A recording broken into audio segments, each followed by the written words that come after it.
Bonjour tout le monde, bienvenue à cette causerie virtuelle organisée dans le cadre du Mois national de l'histoire autochtone. Cette causerie prend place dans notre série Bibliothèque vivante, une activité où vous, le public, êtes invité à emprunter un livre humain. Donc, au lieu d'un livre papier, c'est le temps d'un tête-à-tête convivial, vous pouvez consulter une personne. Le livre humain vous raconte alors son histoire, une histoire personnelle, professionnelle et toutes sortes d'expériences de vie en lien avec une thématique donnée.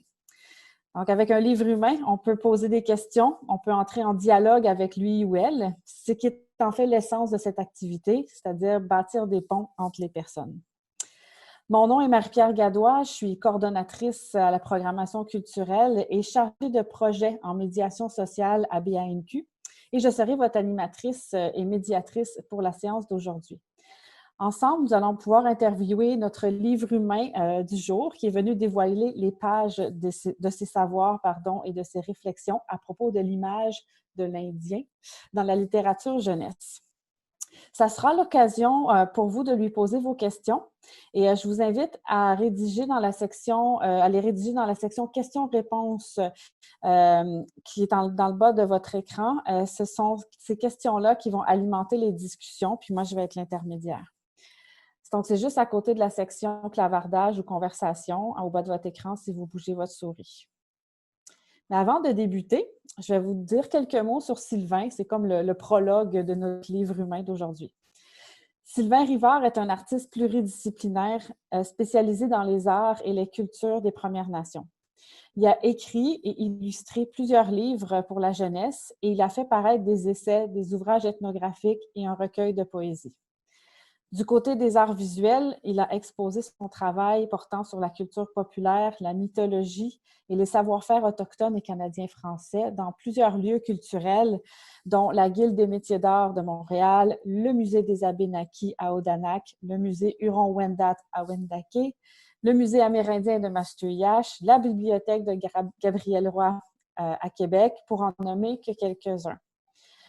Sylvain offre aussi des prestations en tant qu'artiste. Peut-être que vous avez entendu parler de ses pièces intitulées « Robe de chasse » ou bien « L'esprit du bingo », qui ont été présentées, entre autres, au Musée de la civilisation à Québec, à la Place des Arts à Montréal, au Musée McCord et au Théâtre du Nouveau Monde, toujours à Montréal. Sylvain est aussi commissaire d'exposition, consultant pour le milieu des musées et ses talents de conteur l'ont amené à participer à plusieurs festivals de contes et de littérature. Donc, je tenais quand même à nommer sa feuille de route. Elle est plus longue que ça, mais je vais m'astreindre parce que je veux lui donner la parole. Et à BANQ, juste pour terminer, il a fait des heures du conte à la Grande Bibliothèque. Il a été un livre humain dans une bibliothèque vivante en chair et en os, puis il n'est pas dit qu'on ne va pas le réinviter à nouveau. Vous pourrez l'emprunter en vrai. Et puis, il a également participé à des expositions en tant qu'artiste. Alors, nous allons, sans plus attendre, commencer l'entrevue avec Sylvain. Je rappelle encore une fois la section questions-réponses que je vous demande d'utiliser pour m'envoyer les questions. Vous les écrivez n'importe quand pendant sa présentation, quand la question vous vient, puis moi, je vais la lui poser quand il aura terminé sa présentation. Alors, bonjour Sylvain, tu as déjà ouvert ta caméra, ton micro, super. Je vais commencer avec une première question, Oui. Sylvain. Je vais donner l'exemple. Qu'est-ce qui t'a amené à t'intéresser à l'image de l'Indien, à l'iconographie dans la littérature C'est jeunesse? pas un sujet que j'ai tenu à faire, c'est avec mes recherches et j'ai fait un micro-programme à l'UQAM en littérature jeunesse et littérature de masse. Et j'ai vu toute la problématique qu'il y avait autour de ça. Surtout aussi les frustrations de quand j'étais jeune, juste avec les recherches et tout, et en travaillant. Je travaille beaucoup en anthropologie du vêtement et puis je trouvais encore que c'était très faible la représentation. C'est venu par la bande en plusieurs projets et tout, avec les années. Et j'ai développé cet intérêt-là et ce travail de recherche-là. Merci pour ta réponse.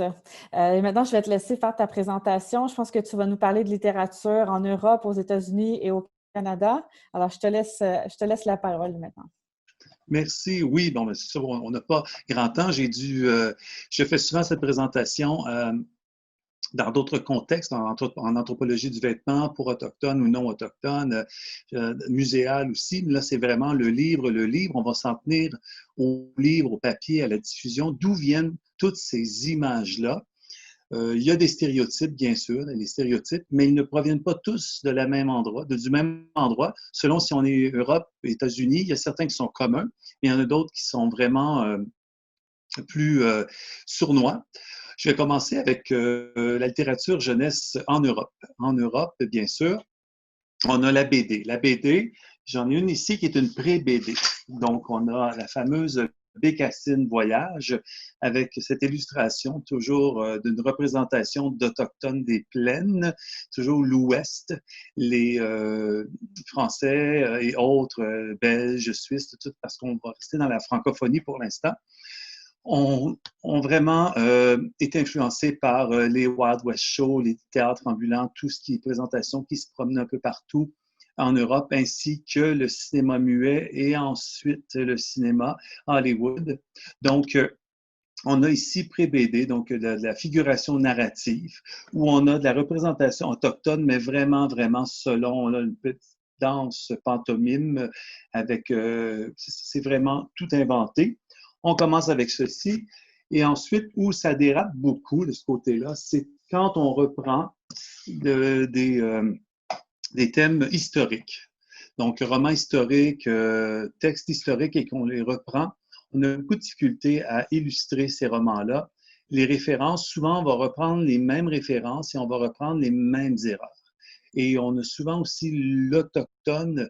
En général, on a des difficultés à voir la culture, la nation, le territoire. On se mélange dans la faune, la flore, les coupes des vêtements selon les cultures. C'est vraiment un autochtone générique et ça se fait souvent. On va commencer avec, ça c'est deux romans américains de l'époque romantique. Je vais commencer avec Le Dernier des Mohicans. On ne peut pas passer à côté du Dernier des Mohicans. En passant, il y en a encore des Mohicans. Donc, voilà, Le Dernier des Mohicans, qui est de Fillmore Cooper, 1826, je crois. Et puis, j'ai ici une très, très vieille copie, une des premières copies, début du 20e siècle, du roman d'édition jeunesse. Donc, édition jeunesse, et à l'intérieur, on a justement l'iconographie. Et dans cette iconographie, il y a énormément d'erreurs.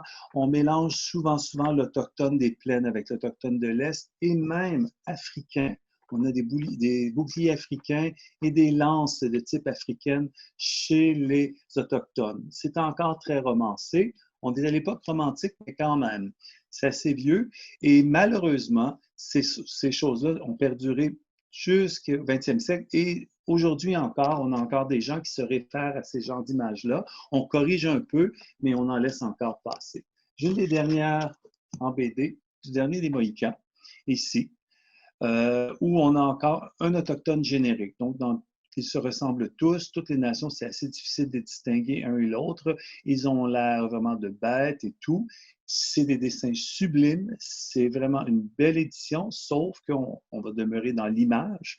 Dans cette image-ci, c'est vraiment dans l'attitude et encore, les peintures de guerre sont erronées encore, mais très, très beau dessin. Je ne suis pas ici pour condamner des œuvres et tout ça, mais on demeure que dans l'image, c'est vraiment l'image, la représentation, l'iconographie, pas le texte et pas la profondeur du personnage. Ça, je vais laisser ça à d'autres.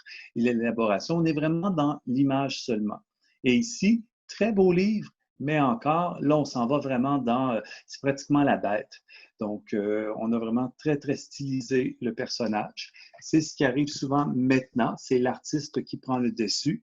Et ça se produit aussi, j'ai vu la semaine dernière une nouvelle production de Moby Dick. Moby Dick, je vais en reparler, peut-être je peux le prendre tout de suite. Encore de l'américain, mais j'ai des BD, oui, voilà. Ancienne BD, Marvel et tout ça, de Moby Dick, plein d'éditions. Une nouvelle édition française que j'ai vue la semaine dernière chez Indigo.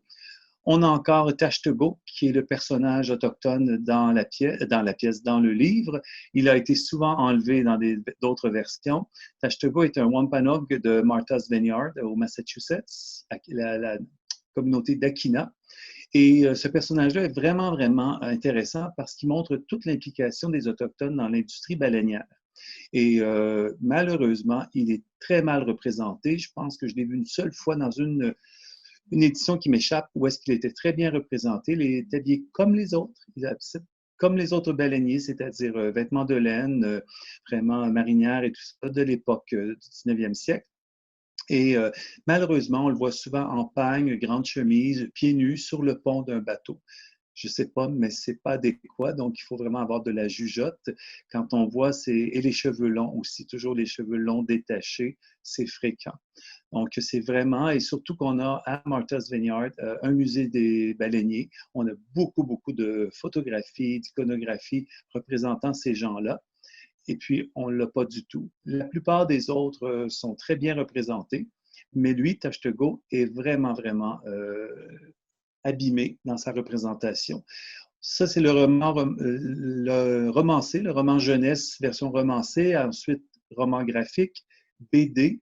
On reprend les mêmes choses, on ne fait pas de recherche d'images et on n'essaie pas, on ne peut pas toucher au roman, mais l'illustrateur peut toucher à l'image, on se réadapte et souvent cette étape-là n'est pas faite. En Europe, on a encore aussi, je parlais de romans graphiques, ici une très belle édition de Taureau, donc Walden. Et dans cette édition-ci, très belle représentation de l'homme Wabanaki. Taureau a fréquenté les Wabanaki dans le Maine, et puis Penobscot plus précisément, et Abenaki aussi. Et on a des représentations d'hommes très, très bien, mais chez la femme et l'ala. On a une petite page ici. C'est souvent la femme qu'on a moins de descriptions pour l'époque et tout. Donc, on a ici des représentations très bien pour l'homme. On voit la femme, on a un peu un air mexicain. Et puis, sandales pour une. On a les enfants qui sont très primitifs avec pagne, flèche et arc. On est au 19e siècle, il n'y a plus de cela. Le chasseur aussi qui va achever un orignal avec une hache. On n'est plus à cette époque-là. Il y a ces petites choses-là qui me chicotent souvent, moi qui me sautent toujours aux yeux. Et malheureusement, dans des belles publications comme ça, historiques, c'est l'iconographie qui devrait être retravaillée. Souvent, ce n'est pas fait. Cette étape-là, je ne sais pas si l'éditeur laisse libre imagination, laisse cours à l'illustrateur, le laisse aller, mais on devrait revérifier un peu plus. On a aussi en Europe des choses très, très, très commerciales comme ceci. On pense qu'on fait une bonne chose. Ce qui est bien si on parle d'autres bons coups, on a l'inclusion de langue cherokee dans le livre et tout, mais au niveau de l'image, on en laisse passer pas mal. Ça arrive souvent comme ça, où l'illustrateur prend des aises et rajoute des choses, mais dans ce genre de publication comme Mochita, c'est vraiment, vraiment un peu abîmé comme image. Rouge et tout ça, ici on le voit, des bottes genre 19e avec un reste 17e et tout. Toutes ces images-là, moi en le voyant, on le voit très, très, très bien. Le fusil 19e avec un look 18e, c'est vraiment, vraiment dommage. Ça ne rend pas justice à l'œuvre, mais on a quand même des très, très bons coups. Je les ai mis dans la liste Alona, qui se passe dans le sud-ouest américain. Et il y a Derib aussi avec Red Road qui a fait un travail de recherche incroyable. Donc, c'est européen, mais très, très, très bien fait. L'image, rien à redire. On est vraiment dans une ambiance de réserve. L'autre, on est vraiment dans un milieu navajo contemporain. Même si les images dans Alona sont vraiment un peu 50, 40, un peu vintage. On a respecté tout le contexte navajo culturel et c'est très contemporain, c'est très, très bien fait. On peut faire du vintage et très contemporain. Donc, c'est deux très bons coups.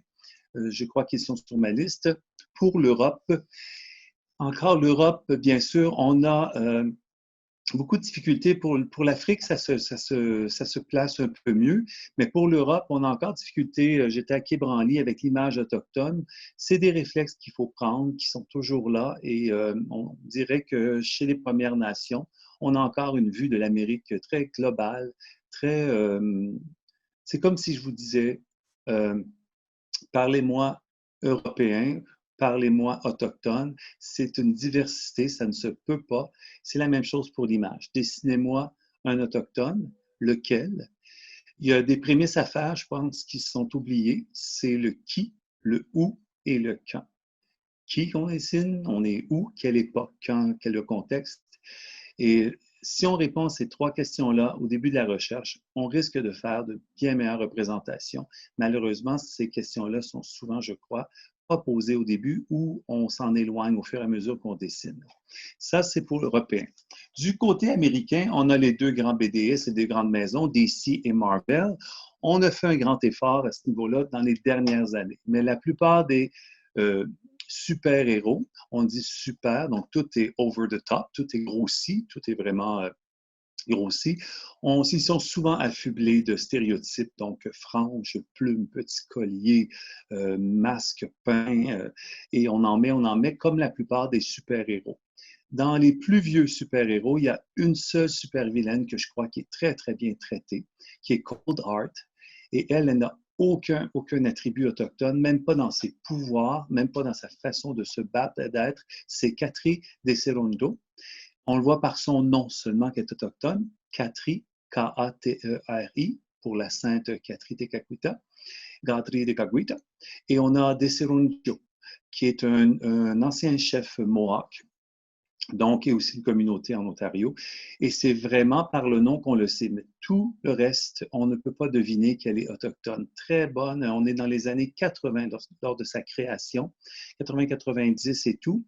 C'est une anti-héros vilaine, une agent du gouvernement. Et puis, c'est vraiment, vraiment bien représenté. Chez les femmes, on a fait un plus grand effort. On dirait que chez les hommes, DC et Marvel ont de la difficulté. Il y a une nouvelle Equinox qu'elle s'appelle, une nouvelle jeune fille aussi, mais elle a encore, dans ses pouvoirs, dans sa façon d'être représentée, elle a quand même un bandeau à la tête, un peu stylisé, mais il y a encore le bandeau qui est là. C'est fort vraiment d'être obligé de folkloriser une personne, lui donner une ethnicité et par l'image comme ça. C'est pas nécessaire, on n'est plus là. Il y a des très, très bons coups Marvel DC pour adultes, mais pour la jeunesse, on demeure encore dans vraiment le folklore et l'ethno pour la plupart. On peut s'étendre sur les États-Unis, il y en a. On a bien sûr le dessin animé. On va prendre le plus connu, et là, oui, Pocahontas, de son vrai nom Matoaka, en jouet. Pocahontas de Disney. Il y a une recherche qui a été faite, mais on va juste prendre celle-ci. Pas de mocassin, très bien pour sa nation, les Algonquiens de la Virginie. Donc, les Algonquiens de la Virginie ne portaient très peu de mocassins. Ils en avaient, mais très peu. La coupe de la robe, sauf que la robe serait sous le sein. On ne peut pas faire ça, littérature jeunesse. Et les cheveux détachés, jamais, jamais pour une femme. Il y a des façons de nouer les cheveux. Et ici, les cheveux au vent détachés, c'est un stéréotype qu'on voit chez les hommes et chez les femmes. Son ami, je l'ai ici en poupée un peu plus haut, a la coiffure typique des femmes pamunké et des femmes de la Virginie. Tatouage, bien sûr, ça fait un grand tollé, mais elle a un tatouage, elle en aurait beaucoup plus, mais on a quand même mis le tatouage. On essaie, on fait de très bonnes choses, mais encore, ici, c'est à mi-chemin, je dirais. Le dessin animé influence beaucoup, c'est sûr. C'est vraiment chez le jeune quelque chose un médium qui passe beaucoup. Et il y a eu un effort qui a été fait. La modèle était autochtone pour faire les dessins et tout. J'ai racheté quelques-uns de ces dessins-là lorsque ça a fermé Disney en Floride. J'ai quelques-uns de ces dessins-là dans ma collection. Et on voit la recherche et tout. On voit les ratés, comment on recommence et tout. Je le vois dans les dessins de base. Donc, pour les États-Unis, il y a beaucoup aussi dans le produit de consommation aux États-Unis. On voit Land O'Lakes, le beurre. Donc, les enfants sont sur la table toujours avec une princesse indienne qui tient le beurre. On a aussi beaucoup de produits de, justement, le sport. Le sport influence beaucoup. J'ai les Blackhawks de Chicago avec moi en ce moment. Le sport pour les garçons et filles qui sont dans le sport, eh bien, ça influence énormément aussi l'image. On a les peintures de guerre sur le visage et tout. Même si lui sourit, souvent il ne sourit pas, mais Blackhawk, pour remarquer, il y a quand même un sourire. La plupart des autres représentations de la fameuse tête d'Indien, il ne sourit pas. J'ai énormément de jouets que je vous ai mis ici à l'arrière, marionnettes, figurines et tout, basés sur des jeux vidéo, sur de la BD, sur du roman, sur des films qui sont refaits, la marchandise qui est faite de consommation. Et l'enfant est toujours pris avec ça, et même les adultes, on absorbe tout ça. J'ai vu des assiettes avec des représentations de Pocahontas anciennes. J'en ai une de 1800 quelques, où Pocahontas est en chariot tiré par des reines de 1844, je crois. L'assiette, c'était fait à Londres. Il y a beaucoup, beaucoup de produits et ça, c'est pas destiné pour les jeunes, mais le jeune va quand même manger avec ça et son gruau. Et on voit dans le fond la Pocahontas dans un chariot à la grecque tiré par des chevreuils. Elle a plutôt l'air d'Artémis qu'une Pocahontas. Donc, c'est là, c'est vraiment, vraiment fréquent et on le voit partout, partout. Ça entre dans le monde de l'enfance et ça perdure, ça reste. Et c'est dur d'enlever les plumes, la frange, les perles et de même les mettre à la mauvaise place. Donc, les plumes, pas en rond, on a de la plume à profusion, à outrance, un peu partout. Et l'adulte embarque là-dedans. Au Québec, on le fait aussi. On a eu beaucoup d'émissions de télé avec des images erronées. Au Québec, on a une influence européenne et américaine de la chose. On a la BD européenne qui était ici, on a les dessins animés américains et on a un mix, une espèce de métissage de ces deux formes-là qui sont venus influencer plus les Autochtones qui étaient représentés dans les livres d'histoire. J'ai un petit manuel ici.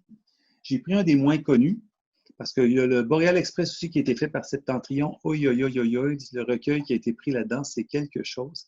Si vous avez la chance de mettre la main sur le Boréal Express, vous allez voir au Québec toute la perception de l'Autochtone. C'est un bon exemple. Ici, on a un petit manuel qui a été fait par le Jardin botanique dans les années 70 et c'était destiné simplement aux écoles. Et on a ici sur le boulot au Québec, et encore, on a l'Autochtone avec la coiffe de plume de l'Ouest qui souffle dans un Kogolwamos, un cône pour appeler l'orignal. Le Kogolwamos qui est là, avec les courses de boulot. On reprend encore des stéréotypes ici. C'est un manuel qui avait été fait pour les écoles, le petit naturaliste. C'est assez rare, mais ça se trouve encore dans l'usager. Et celui-ci, même s'il y a énormément de bonnes informations scientifiques, l'image, par contre, c'est vraiment, vraiment d'époque, très, très 70. Dans les années 70, on a une BD au Québec, dans la mouvance des BD au Québec, des BD humoristiques, Beaujois, le Huron québécois.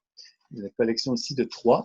Beaujois, le Huron québécois, c'est très politisé, c'est très à l'essence du Québec des années 70. C'est le pire de pire qu'il n'y a pas eu sur l'image autochtone ici au Québec. On peut l'acheter pour l'humour, c'est tout. Pour l'image, on repassera. Donc, c'est vraiment la base. Je vais commencer avec lui. Les années 70, avec tous les stéréotypes, ils y sont tous. Et ensuite, on a eu d'autres romans historiques qui se sont faits plus récemment ici de Bérubé, Radisson. C'est moyen, il y a beaucoup d'erreurs, surtout chez les fans d'habillement. On reprend encore quelques petites images un peu trop de l'Ouest ou un peu trop primitifs à cette époque. Encore, c'est vraiment, la recherche, elle est là, mais au niveau du vêtement, il y a encore beaucoup, beaucoup d'erreurs.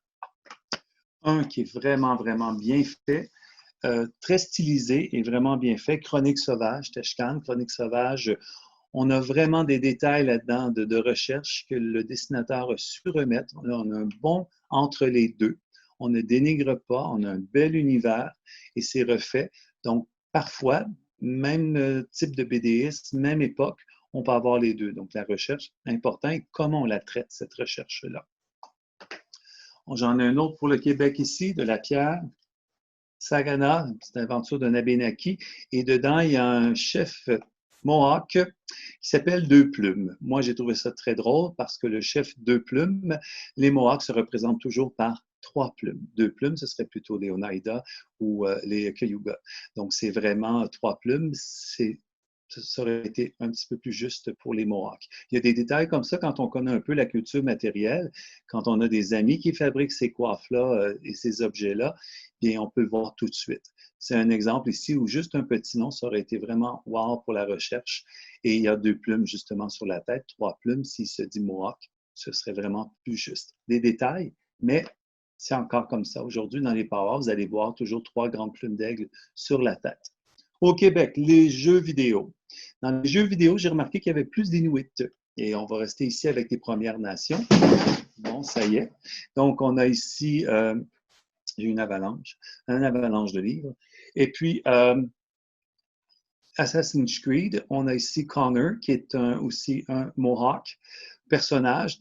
Ici, c'est difficile de juger avec ce personnage-ci parce que les personnages sont dans l'histoire, ancrés dans un univers qui revient constamment dans l'histoire.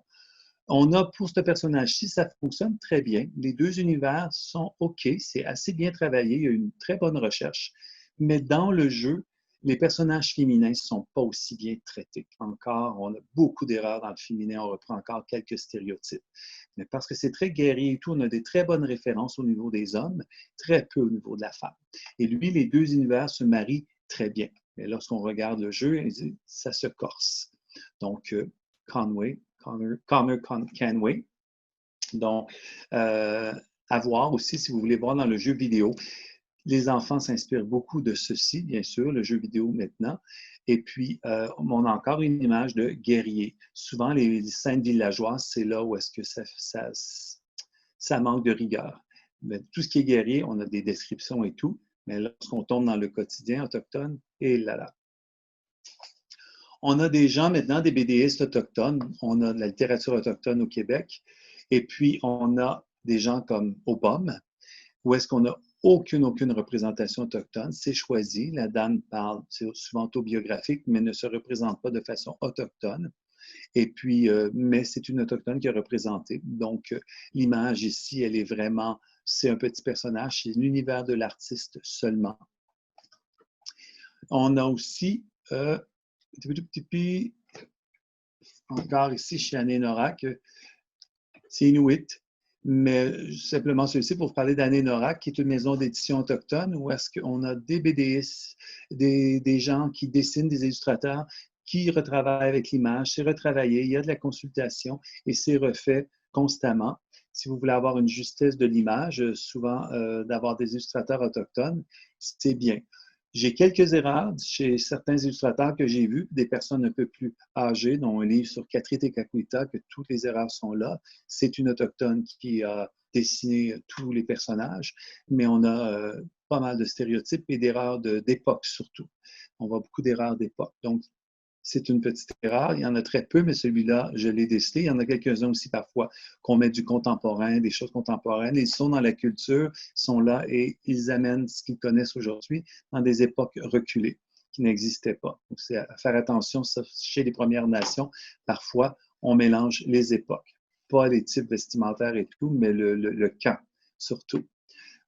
La plupart du temps, chez les Premières Nations, on a des bonnes représentations comme ça, très contemporaines. Un enfant, c'est un enfant. Il n'a pas besoin de bandeau, de plume, quoi que ce soit. C'est par la langue, c'est par son attitude et tout dans le livre qu'on le voit. Et l'image, c'est tout à fait, ceci est en Anishinaabe-Mowen. Donc, on voit très, très bien. L'enfant n'a pas besoin de ça et les jeunes n'ont pas besoin de ça non plus. Il y a aussi en Michif, les minouches de Minou. En langue Michif, même chose, on n'a pas besoin d'avoir un tas de choses affublées et tout. L'enfant est l'enfant tout simplement. Et ça, c'est vraiment bien. J'ai mis quelques représentations comme ça dans ma petite liste, dont un livre illustré par Christine Siwi-Wanolwat sur la légende de l'Esturgeon, où vous allez voir des Autochtones, vraiment la façon que les Autochtones se voient eux-mêmes. Pour encore métis, parfois on a des traductions ici. Les traductions, très bien faites, quelques petites erreurs, surtout au niveau des femmes encore dans les cabanes. On a peur de la nudité, on a peur de certaines choses, je ne sais pas. Beaucoup à retravailler le monde féminin. Malheureusement, je crois que c'est les descriptions qui sont manquantes. Faut dire que les religieux n'allaient pas trop de parler aux femmes, parlaient plutôt aux hommes. On a quelques exemples pour les langues, mais pour le reste, ethnographiquement parlant, les informateurs étaient des hommes. On a malheureusement moins de descriptions, on a juste du in visu.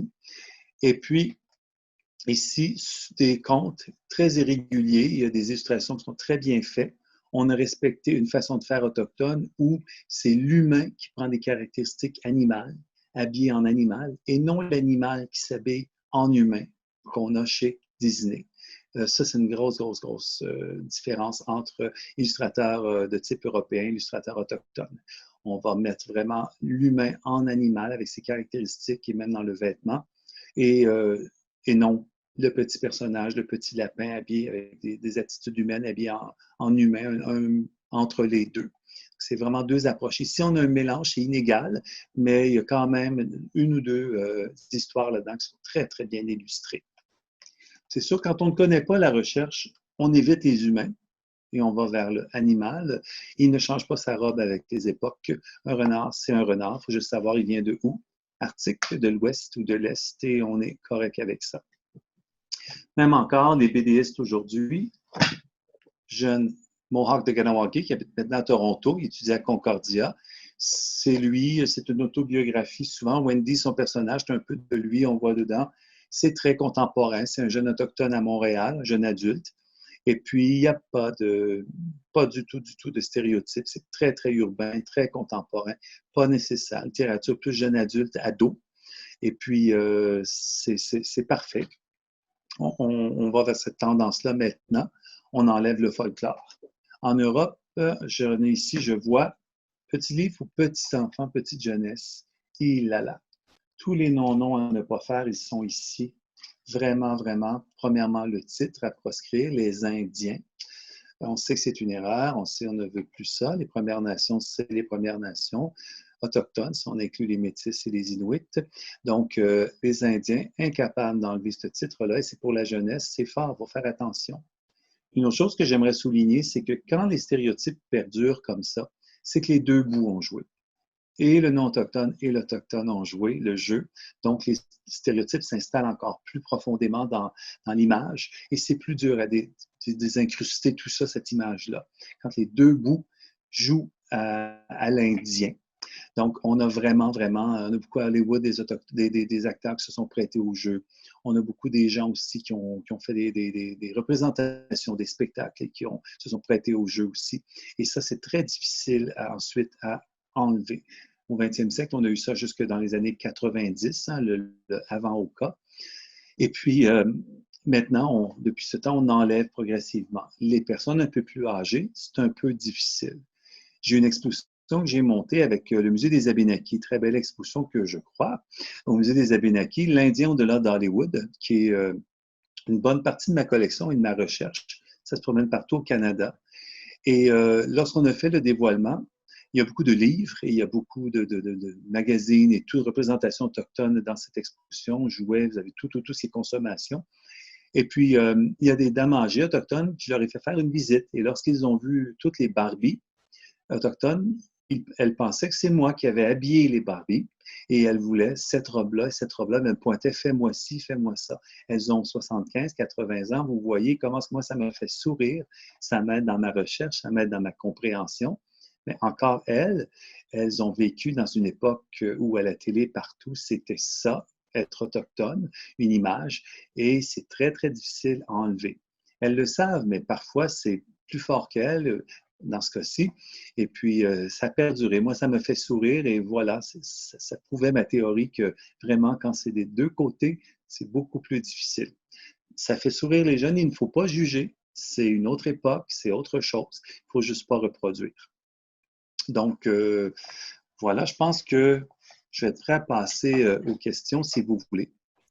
Merci beaucoup, Sylvain, pour cette présentation. Puis j'ai plein de questions qui sont arrivées pendant que tu parlais. Alors, on va essayer de toutes les répondre. J'y vais comme ça. Quand tu montrais des livres de fiction, quelqu'un nous demande, que répondez-vous aux gens qui disent que c'est seulement de la fiction? Voilà. Il y a l'univers de l'artiste, mais dans l'univers de l'artiste, il doit travailler son univers afin de ne pas offenser les autres, d'avoir une bonne recherche. Quand on crée son univers, ça ne veut pas dire que c'est moi qui décide et on ne doit pas travailler son univers. On a aussi à travailler son univers.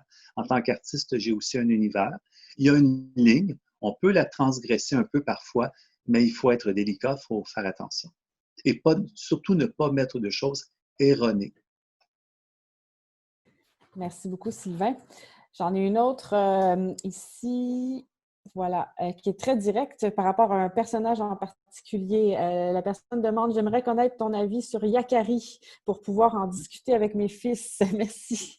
Oui, voilà, ça c'est l'exemple typique de l'Autochtone à éviter. C'est vraiment années 70, c'est vraiment Hollywood pur en BD et tout. La version un peu Winnetou, qui est l'espèce de Daniel Boone Mingo de l'Europe. Hein, et ça a été traduit, cette émission-là, en je ne sais pas combien de langues.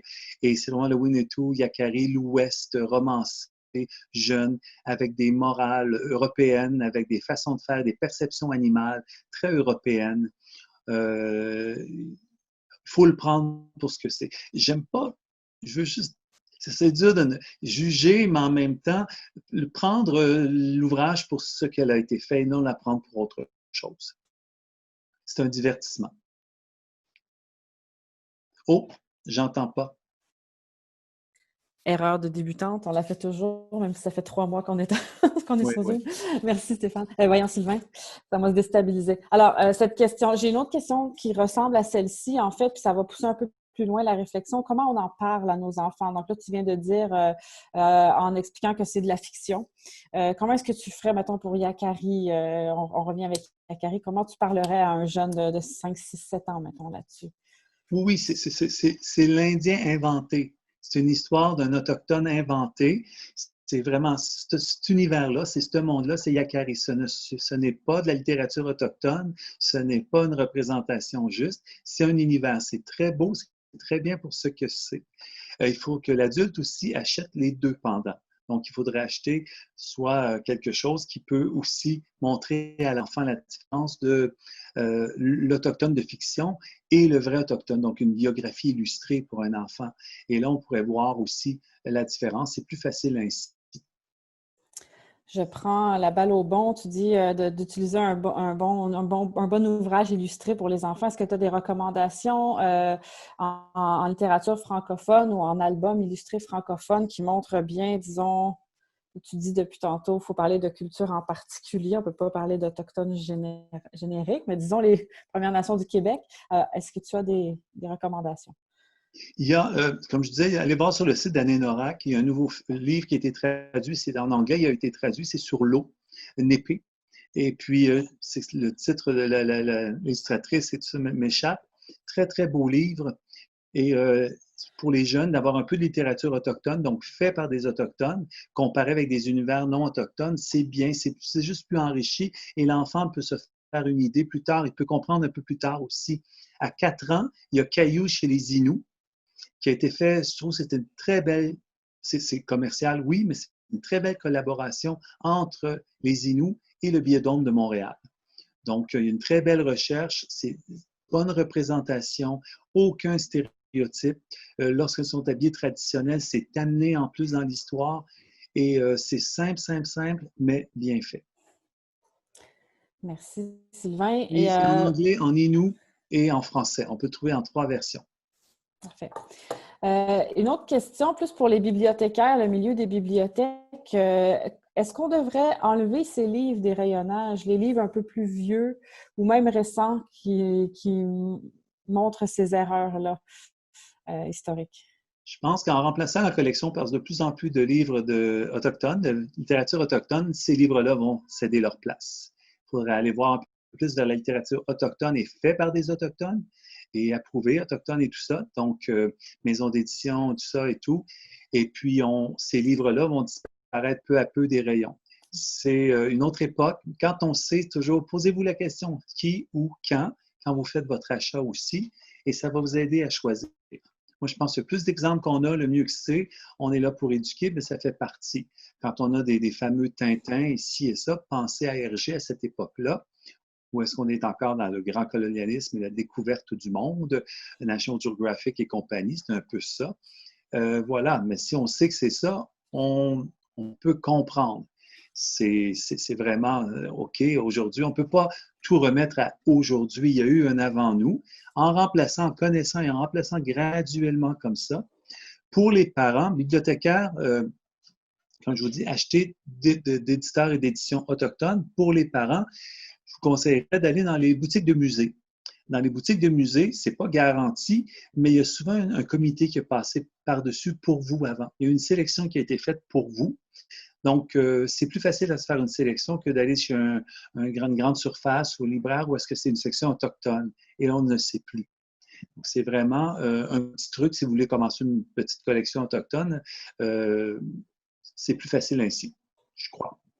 Je confirme que dans les musées, moi, j'approvisionne ma bibliothèque personnelle dans les musées à chaque fois, donc je confirme effectivement.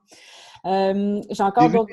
J'ai vu quand même des erreurs quand c'est une seule personne qui fait les achats et tout. Mais quand il y a un comité qui repasse par la suite, c'est plus garanti.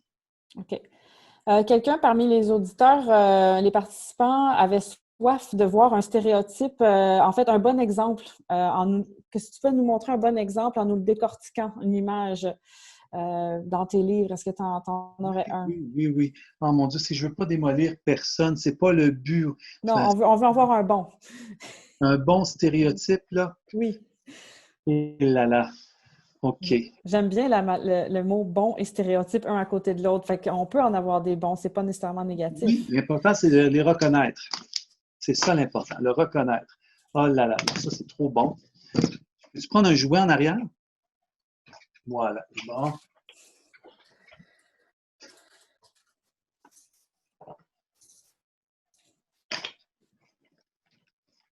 J'en ai deux ici. Et on a une représentation de marionnettes, des espèces de Woolworth, Kresge, tout ça qu'on en a un peu partout ici. Donc, en rouge, c'est Oncas du dernier des Mohicans.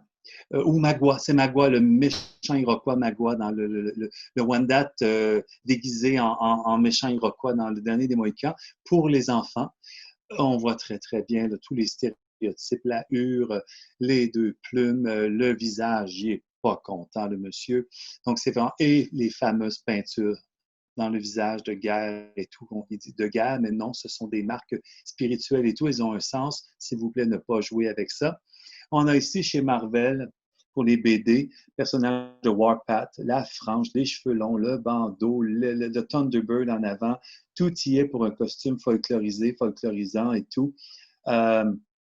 C'est vraiment ce qu'on retrouve dans la BD américaine beaucoup. Quand je vous disais la frange, même sur un costume en spandex, il faut le faire.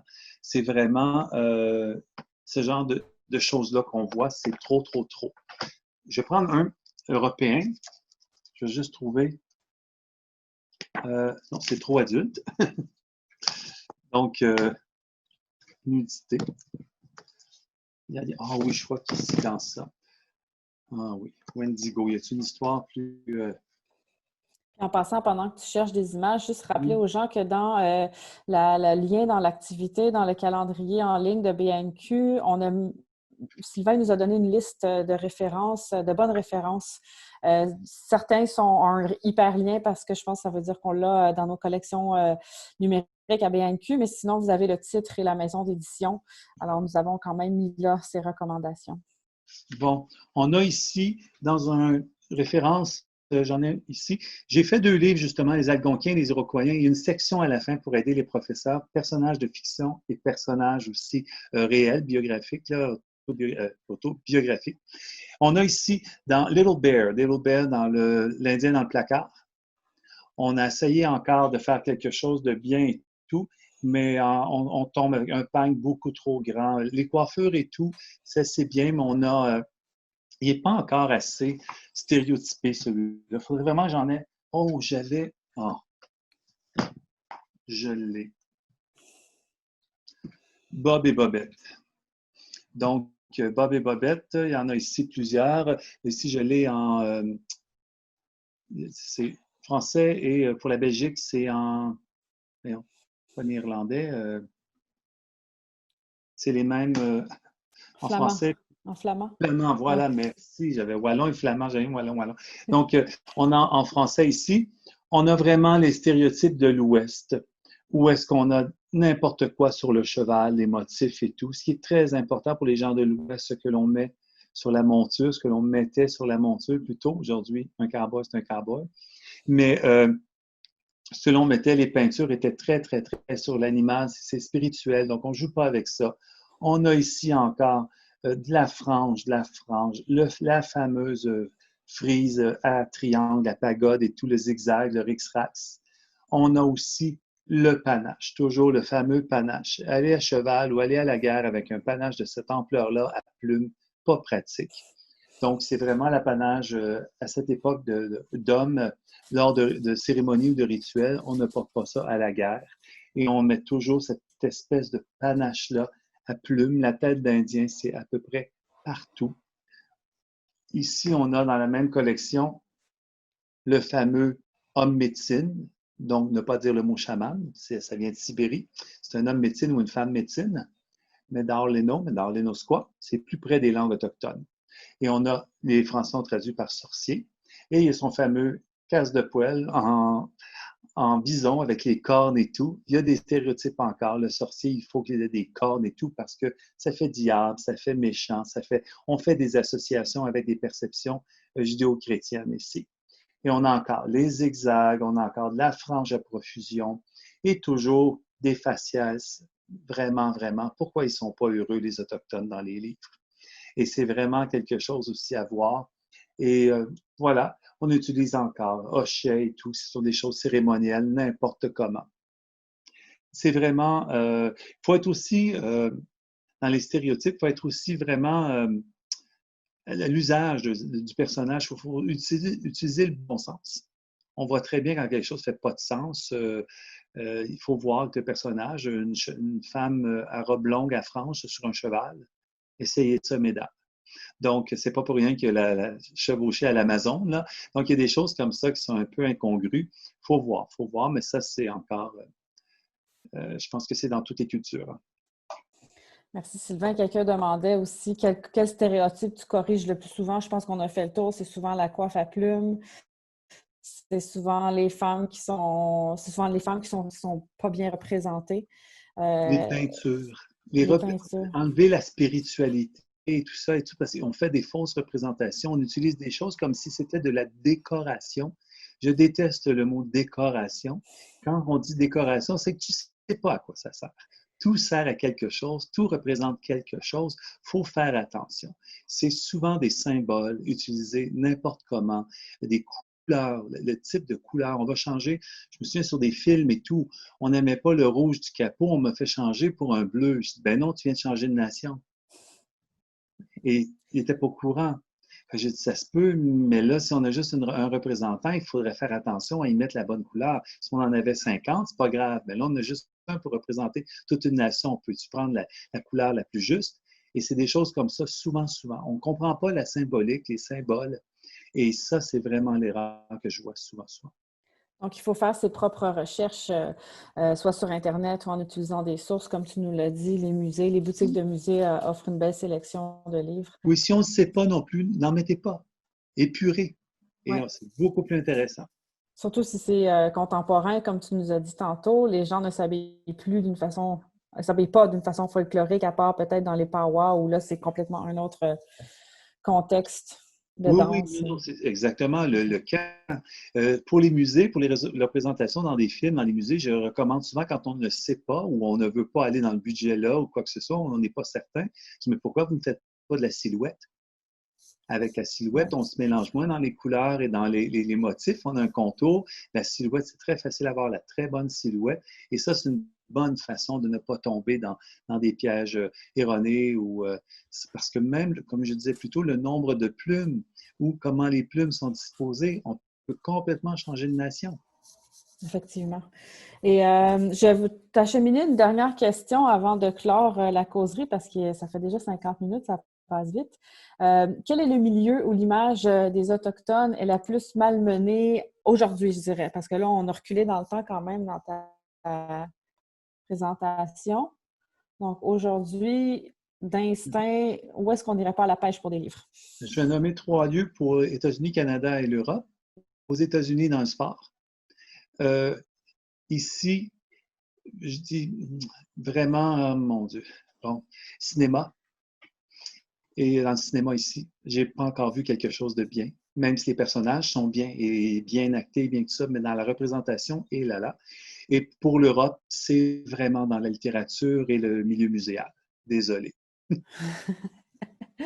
Merci, Sylvain. Donc, je vais faire un petit résumé, dans le fond, sur quoi faire avec ces livres-là ou ces dessins animés-là qui sont partout autour de nous, puis sont à la télévision, sont sur les plateformes de visionnement en ligne. Nos enfants sont exposés.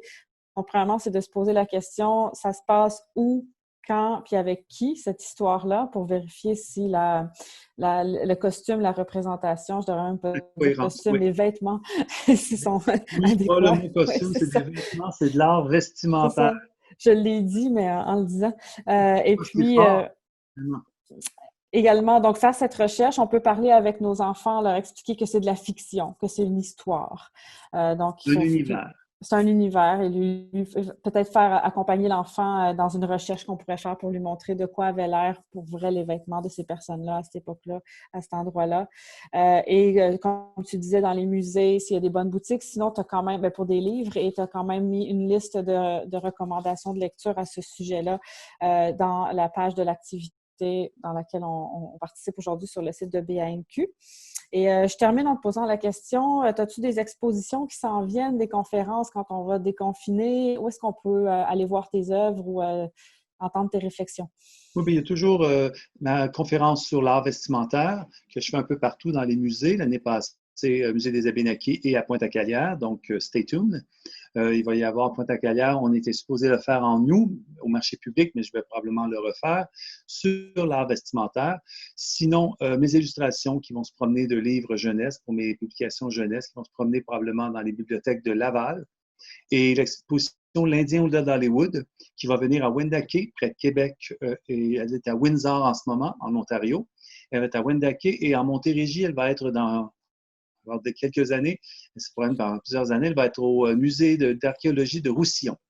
Donc, c'est dans votre région, Québec ou Montréal, il y a 2 endroits. Et je pense à peu près tout. Publication, j'ai un nouveau livre avec Mme Nicole Obomsawin, livre de contes que j'ai illustré pour Mme Obomsawin, Chienne et Nora, qui va sortir à la fin d'été, qui va être publié en librairie fin d'été. Merci beaucoup, Sylvain Rivard. Moi, je peux déjà dire aussi que quand on va déconfiner à BNQ, on va faire une attention particulière à t'inviter à nos événements, nos programmations en salle. Une conférence comme tu fais en ce moment, ce serait vraiment souhaitable devant un public. Et en chair et en os, Bibliothèque vivante, on va peut-être te réinviter comme livre humain, ce serait intéressant. Et pourquoi pas une exposition? Alors, je suis en train de me commettre à voix haute. Donc, merci beaucoup. Merci beaucoup, Sylvain. Et merci aux participants d'être restés à l'intérieur devant vos ordinateurs. Vous pouvez retourner jouer dehors maintenant. Merci d'avoir été présents. Et je vous souhaite une bonne fin de journée et une bonne deuxième moitié du mois national de l'histoire autochtone au Canada.